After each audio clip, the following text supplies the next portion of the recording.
Hello everyone, and welcome to So Many Games All the Time. My name is Joachim, and welcome to the top 50 of Kickstarters and Gamefound games and so on. This is my number 2. I know it's taken a while, but this game was in storage. I finally got it back, played it again, fell in love with it immediately again. Of course, this game is Monumental by Matthew Dunstan, as you can see. There's another Kickstarter on the way, African Empires, that expands this even more, and I can't wait for it. So let's take a look first of what this actually is. So first of all, this is the playmat, which already looks cool. When I got the game, I actually bought 5 playmats, which is actually way too many, because the game initially had a problem. The problem was that it took too long to play. And why is that? Is because it has this special system. You can see it here. It's a deck builder, kind of like. And your deck goes here, and then you put 9 cards out. And then on your turn, you choose 1 row and 1 column, like maybe this one and this one, or this one and that one, whatever. Doesn't matter, but those cards get activated.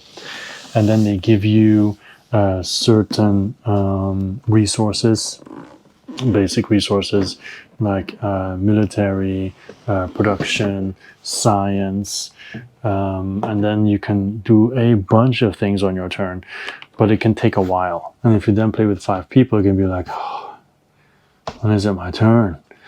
But luckily they then came up with the continuous mode, which basically changes that to you can do 1 action on your turn, next person, next person, next person, next person, you again. So then it changes the game a little bit, but it makes it so much faster. And you have a bunch of civilizations, like you can see here. You can play as Egypt.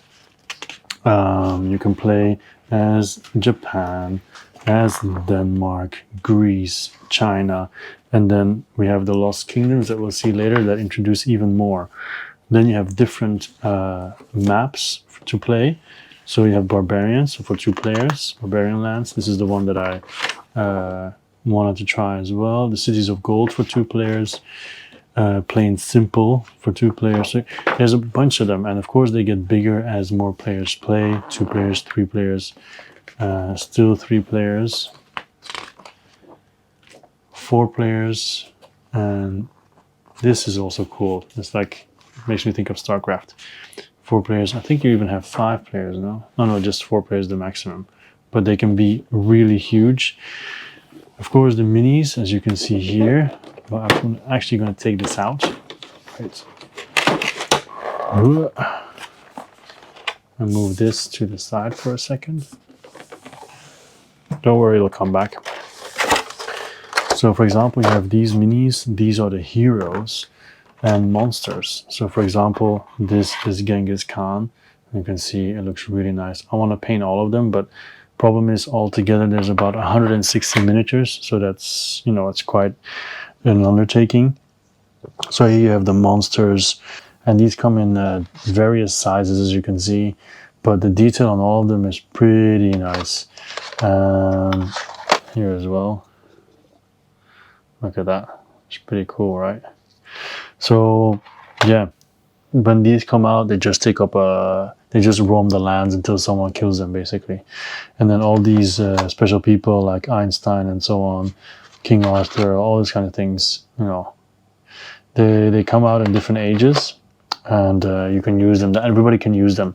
But the cool part is when you use a hero and they've done their action, they go back to the pool, so somebody else can snatch them up. So it's not like, oh, it's my hero now, but basically it's like a common pool. Of course, all the stuff here you have the monsters and the heroes like King Arthur, Alexander the Great, Cleopatra, Imhotep, Albert Einstein. So here you see the cost in gold. So you use them, and then they go back. For example, when conquering adjacent provinces, a player must first pay you 2 gold. Candy returns when this province is conquered, for example. And then we have the monsters. For example, here the Jinn. Each player may pay 2 gold once to gain culture when a Jinn attacks, and when you defeat it by paying 2 science, 2 military, and 2 production. And then you gain 2 gold and claim this card, because all these cards are points at the end of the game.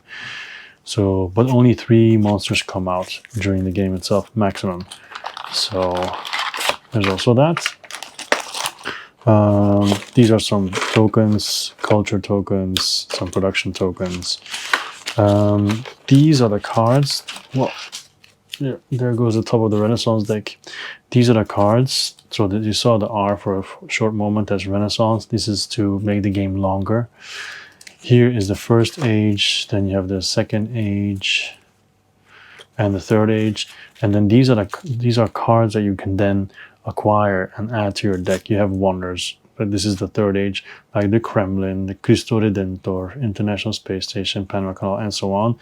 You have knowledge cards that you can attach to other cards and get double benefits. You have buildings as well. These are the brown ones, and they give you the production that you see on it, right? So there will always be a mix of them on your tableau that you can then activate, and then they'll go to your discard. And of course, once your deck runs out, you shuffle everything back together and so on. And there's also ways of archiving cards, basically culling your deck, which makes it very well. Often not only do you cull your deck, but you get bonuses with it when you do it. For example, if you archive a card, you gain 1 gold, stuff like that. So this is one part of the game, but of course you haven't seen the specific units yet for the different factions. You can see these here. Oh, it's so heavy. Actually, I'll put it more to the side. This is an example, right? Actually, I'm going to take it out because there's more stuff underneath, because this game is quite big, I have to say. Okay, so we have all these guys. Look at that. So, for example, this is Japan. So you have your warlord and then all your units, okay? And then everybody also has 2 towers. So at any time when you have 3 units on a tile, you can call them back and put a tower in place of them. And the cool part is, let's say this is the map, or this is the map obviously. Let's say you control all these areas, right? If you want to move your troops to, let's say here, it doesn't cost like 1, 2, 3 movement points. No, just 1 movement point to go from here all the way to there, because as long as it's connected, you can just go right through, which is really cool. And another thing, when you take over a province, one of your soldiers gets locked. So technically you have 1, 2, 3, 4, 5, 6, 7, 8, 9 soldiers. You can only have 9 provinces, and then you no longer have military units. But then of course your opponent can come in and kick you out, and then they go back to your capital, and then you can send them out again. So in some games you can hardly have combat, while in other games you have more because the map might be smaller, right? So yeah, and it is important also to know when to attack, for example, because at one point, if people, their defenses are weak in one turn, if you manage to get a lot of military, you can just go to town on them, you know. So you can see that the minis are really nice. This is China, I think, if I'm not mistaken. Yeah, this is Greece. Then we have Egypt with the shield. All right. Then we have Denmark. The Vikings, basically, I guess.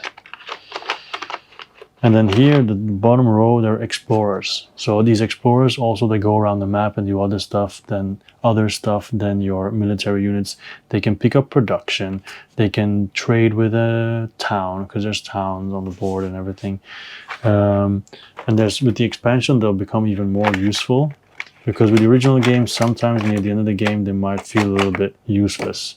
A little bit like the Explorers in Civilization, the video game. At one point when the map is explored, it's like, why do I still have these guys? So, okay, I put that here. And then the other stuff here, like, yeah, the opponent breakdown, whatever, component breakdown, the rule book. This is the scoreboard. You only bring this out at the end of the game. You just add the points and that's it. Aside from that, it's not really important. I printed this from BGG. Like a FAQ and a summary of the rules. Really handy. And then here are the tiles, right? And the different factions and deck building. For example, we have Mulan here for China, right? So you have your warlord, and then you have your social cards as well. So you can see it here. There's a bunch of stuff that you can do. This is your starting deck. You have certain buildings and so on, one knowledge card. And then this is Egypt with the other cards, the warlord again, the different social cards, and so on. So the factions do play quite differently, because one faction, if you conquer a province, might give you 2 production. Those are the Egyptians. Another faction might give you 1 gold or stuff like that. So you might go in different directions.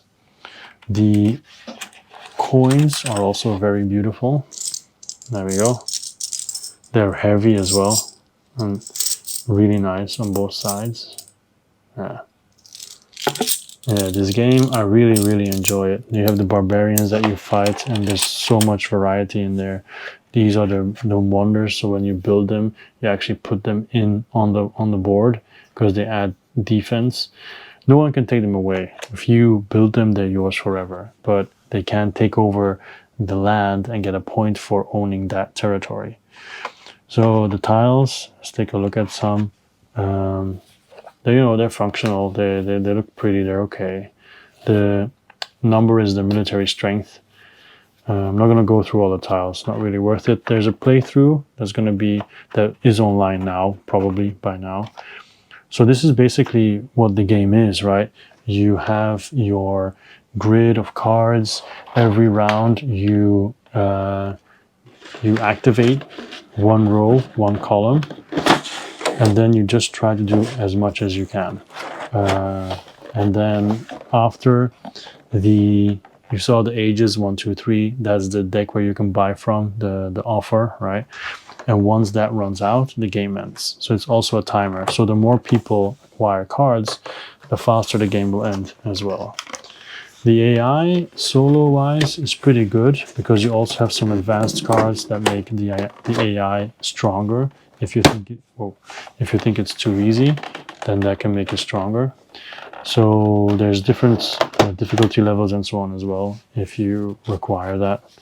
Okay, I'm not putting it back the way it was, but it's okay. Doesn't matter. I'm going to show you the Lost Kingdoms box, and I think then that's been enough. But you can see there's so many miniatures, but if they're all painted and then they're on the board, that will be cool.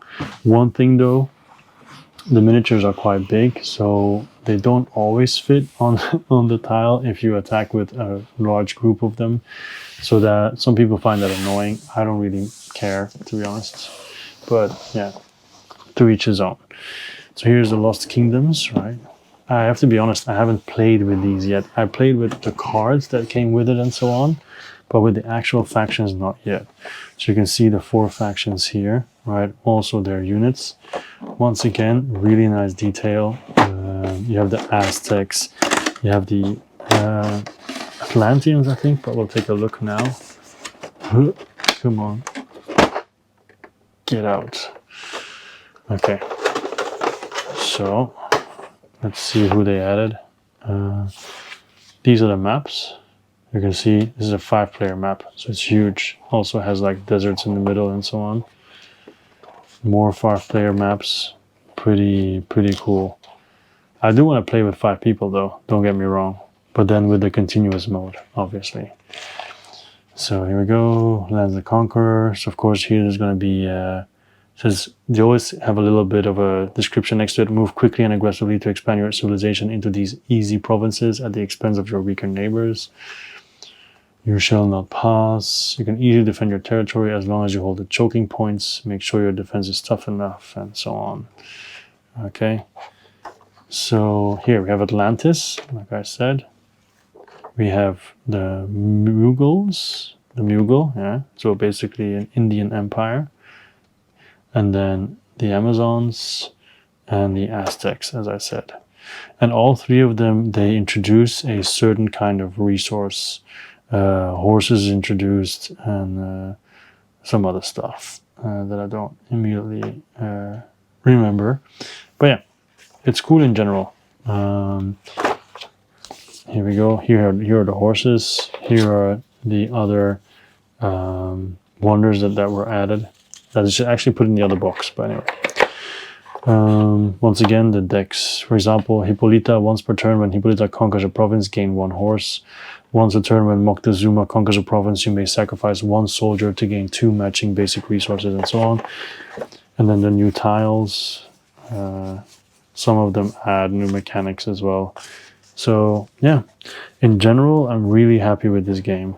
I wish I could play it more, but of course, it's not that easy to get to the table because of its size and the length as well, I guess. Although solo-wise, I think I could play a game in like an hour and a half, maybe. I think so. Yeah. Once you get a hang of it, then it goes pretty fast. And it's fun. It's pretty. It's original with the whole grid and everything. It works. It's cool. Yeah, that's why it's so high on my list. Okay, I think that's enough. This was number 2, Monumental, and I can't wait for the expansion. Okay, thank you very much. My name is Joachim, and always will be. This was So Many Games All the Time, and I'll see you next time. Bye-bye.